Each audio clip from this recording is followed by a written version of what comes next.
This is the video for lesson 5.5. At the end of the lesson, you should be able to find possible side lengths of a triangle. So if you would please write your learning target in on your note sheet, and also hopefully you are using a pencil because that is required for all work in geometry. So to start the video, let's take a look at the vocabulary that we have. Theorem 5.10 says, if one side of a triangle is longer than the other side, then the angle opposite the longer side is larger than the angle opposite the shorter side. And we do have an example to take a look at that. So I want to take a look at the example right now. If you would please, let's take a look at example number 1. It says to write the measurements of the triangle in order from least to greatest. So if you would take a look at this side BC, this side is the longest side. Just by looking at the triangle you can tell that.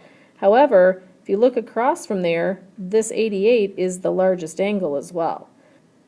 So this demonstrates the theorem 5.10, which says that if one side of a triangle is longer than another side, then the angle opposite the longer side is larger than the angle opposite the shorter side. If we take a look at the shortest side here, BA is the shortest side, and it is opposite from the smallest angle.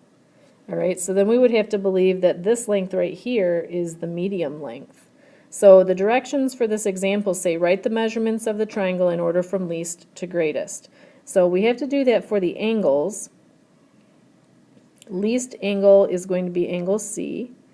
The next biggest angle is going to be angle B, and the next biggest angle is going to be angle A. Now, what about the sides?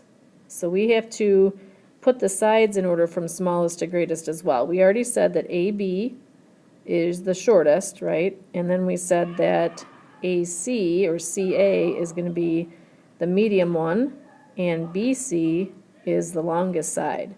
So that's basically what we're looking at, is if we can tell the longest side is going to be across from the biggest angle, the shortest side is going to be across from the the smallest angle.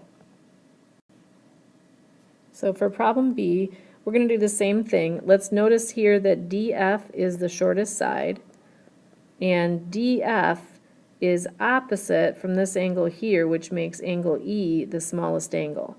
And we can see that the longest side, 21, is opposite angle F. So if I say that angle F, is going to be my longest side, I'd have to say that angle D is the medium side then. Is the medium-sized angle. Angle F is across from the longest side named DE. All right, that's the longest side. And then in the middle, we would have to have EF, correct? Okay, so I said this is the middle. We have also the shortest, and we had the longest. And then don't forget then that the longest side is opposite the biggest angle. The shortest side is opposite the smallest angle. So that's basically what we have for the first theorem.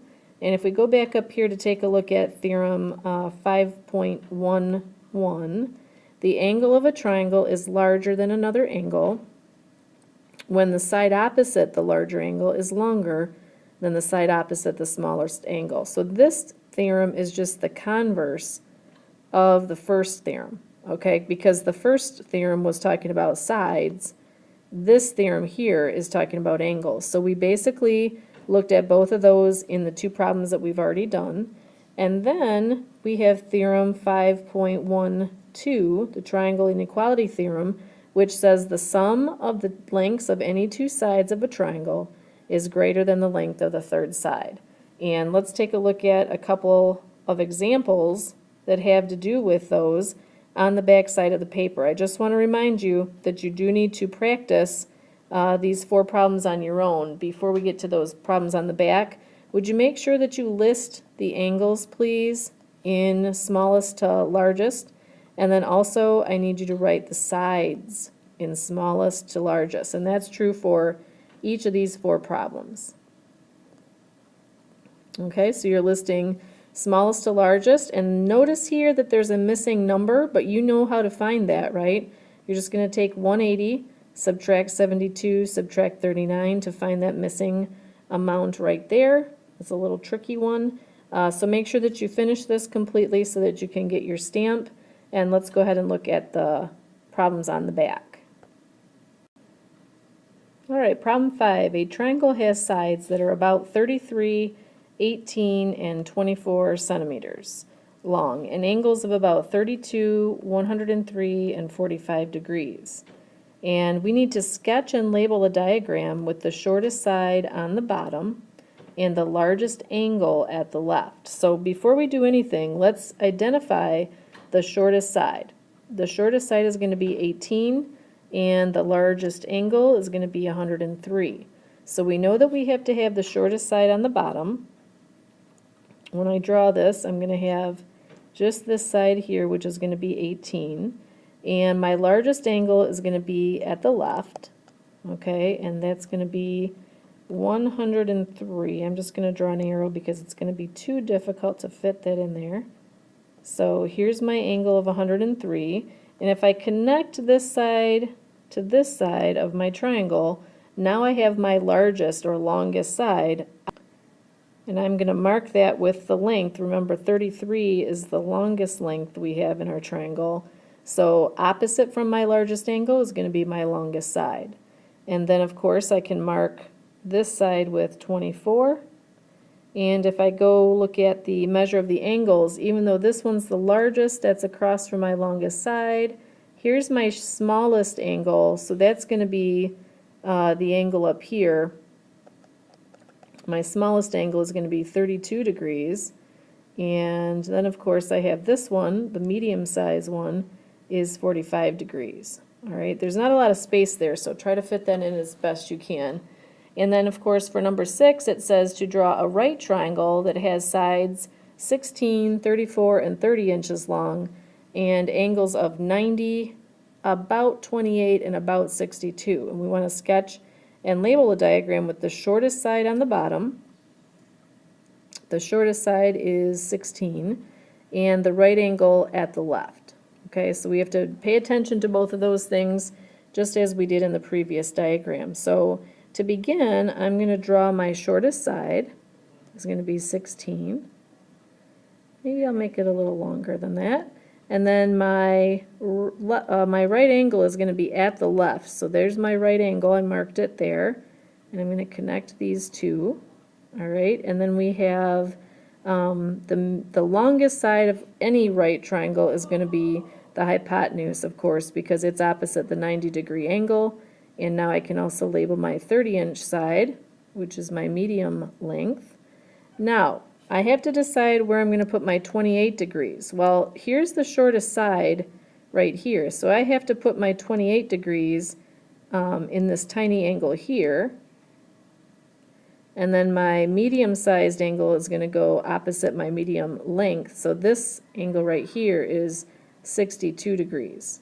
So by reading through the problem and putting everything together, you should be able to come up with a diagram. So for example number 2, we're going to draw a different diagram, but this is going to be a totally different kind of problem. But in a quiz situation, you should be able to answer questions like those numbers 5 and number 6. All right, example 2 asks us to find possible side lengths. So a triangle has one side length of 13 and another side length of 16. Describe the possible lengths of the third side. And our hint here is to draw diagrams to help you visualize the small and large values of x. Well, let's just suppose that these two lengths, 13 and 16, are the shorter lengths of a triangle. Okay, that's the one possibility. Couldn't it also be true, though, that we have a triangle with the length of 16 as the longest side? What if 16 is the longest side? Well, that could be a possibility. We just don't know. And we could also assume then that the two sides are the shortest sides, right? The two smaller sides than the third one. So here's what I need you to do. I need you to find out what is the length for 13 plus 16.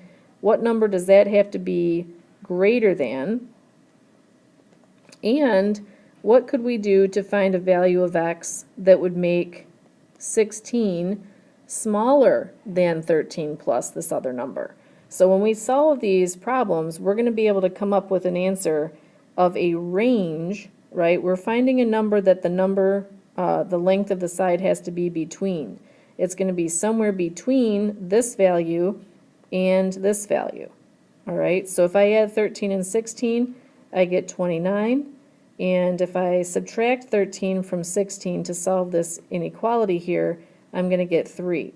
So remember, it can't be equal to 3. If I have a third side that is 3, that's going to equal 16, which is not going to work. All right, and it cannot be equal to 29 because I cannot get a triangle when the two sides are equal. That's not going to work either. However, let's just pick another number between 3 and 29. Like, for instance, 15. 15 falls between 3 and 29. So if I had a situation like this one over here, what if this side is 15? Well, 13 plus 16 is 29, which is bigger than 15. That makes a triangle. And what if I put 15 in here? 13 plus 15 is 28, which is bigger than 16. So we're not looking for a specific number. We're looking for a range of numbers. So when you go to give me answers for these practice problems, I want to make sure that you make a statement, not just a specific answer. So here you're going to be coming up with a value and another value. So somewhere between what and what. And I'm going to give you a hint. Please add these two numbers together and subtract these two numbers. Okay, so for this first one, when you add them together, you get 7. When you subtract them, you get 3. All right, and if you go back to my picture up here, we really could have done the same thing. But in the first time you look at something, it's always nice to see a picture of how this could work out with the two side lengths that you're given. So I gave you this hint. Go ahead and use this hint right here. Add the numbers together, subtract them, and for every single one of these, I should see a range of numbers that x value or the third side could come in. So don't give me a specific number for each of these, but give me where that third side length falls. All right, that's it for this lesson. I hope that you have found this information helpful. If you have questions, please make sure you ask in class tomorrow.